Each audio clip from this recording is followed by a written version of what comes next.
Hey there, cats and kitties. I am the Blues Man, Johnny Blues. With this video, I'll be discussing my thoughts on episode 6 of the anime series, Beautiful Bones, Sakurako's Investigation. And if I'm completely honest, this episode didn't quite resound for me as some of the previous episodes did. That isn't to say that it wasn't without its intriguing aspects. And most of that stuff related to Kagami and, Isazaki-sensei, and this woman in black, this mystery woman who the whole time, the immediate assumption is she must have been there to commit suicide. She was, just having so much strife in her life that she felt overwhelmed and she needed to be at her end, something along those lines. And I figured there was going to be more to it. I didn't exactly know what. But I like by the end how there are so many different parallels as, once Sakurako is, brought in to the fray. The whole time Kagami's trying to get in touch with Tatsuaki, and he left his phone behind at her place. And, when she actually bumps into her on that little bridge where she saw this woman, you hear over the loudspeaker the lost child, Sakurako, would you please come, your guardian, your caregiver's looking for you. I lost it at that. That was hilarious to me. And there's some interesting aspects as well. The infidelity between her friends and, some of them trading off with each other and sort of, sneaking off, whatever it is. But by and large, I think, for anyone who has ever suffered a loss in life, you're seeing a multifaceted sort of, conglomeration of all the things, the different aspects people go through. For Kagami, in losing her grandmother and being very much reminded of her grandmother, seeing a grandmother with a child as this festival that they were going to was beginning, of course, it immediately calls back to her grandmother and the loss of, this person she loved dearly. And so very much are we seeing the drive within her, that sort of youthful drive to want to do the utmost possible, to break her own back and go to the nth degree, go to, nth levels to find this woman whom she thinks is despairing, whom she thinks wants to end her life and do whatever she can to try to save her life, to convince her not to give up, and all these things. This drive of not wanting someone else to suffer and see them suffering a pain that you very much, relate to. You find relatable. It's something you've gone through as well. And you just so desperately wish to alleviate that pain in someone else and, be a saving grace for that person, even a complete stranger. And we do see this in the best of humanity. The best of people will reach out and will extend a shoulder to cry on, to lean on, and all that kind of stuff. And very much in contrast to that, do we have, Isazaki, who is more so like the elder, I've gone through the hardships of my life. I've suffered my wounds, and they've healed to a point. They never fully heal, but he's become sort of detached and much more pragmatist. I can't continue to exist and live my life constantly opening myself to other people's pain, because my pain was enough. I guarantee you, if, we call back on Isazaki's past, he was probably very much like Kagami is. He would have been chomping at the bit to find this woman. But you get this essence all throughout his demeanor, that he has lost someone very important to him. He even talks about it in a way that suggests he was trying everlong to be after this person, to try to save this person, whomever it is.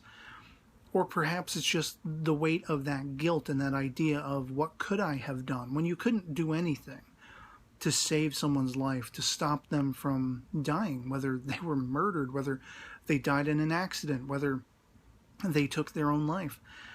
Unfortunately, he's grown this very pragmatist view. Well, there's nothing I can do. It's the freedom of the individual. This sounds like somebody who may have thought of, if you've ever been familiar with Jack Kevorkian, this guy who put terminally ill patients, gave to them an impetus to end their own lives, to end their suffering. And it almost seems like here is a guy who maybe had to contend with, whether it's his father, his mother, somebody close to him, somebody who was ill, and maybe he had to be the deciding factor to take them off life support.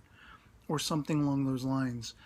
And so he's very much spent the majority of his years, however old he is, very much consumed with the idea of there's only so much I can affect, and there's only so much I can deal with. And I'm not going to involve myself in a scenario that doesn't wholly immediately affect me because I've already suffered enough pain. And I just want to enjoy life. He wants to see the fireworks, you know.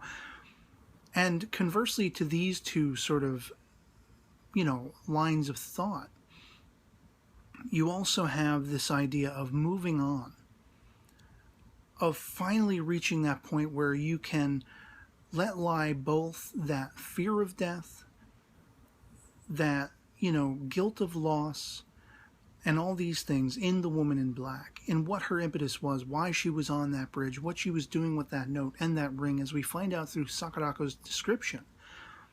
This was a mourning ring. It was a ring made from the remnants of someone that was very important to this woman. And she finally found the courage to be able to move on with her life, to find happiness anew. And so you have these three different stages of that sort of mourning process.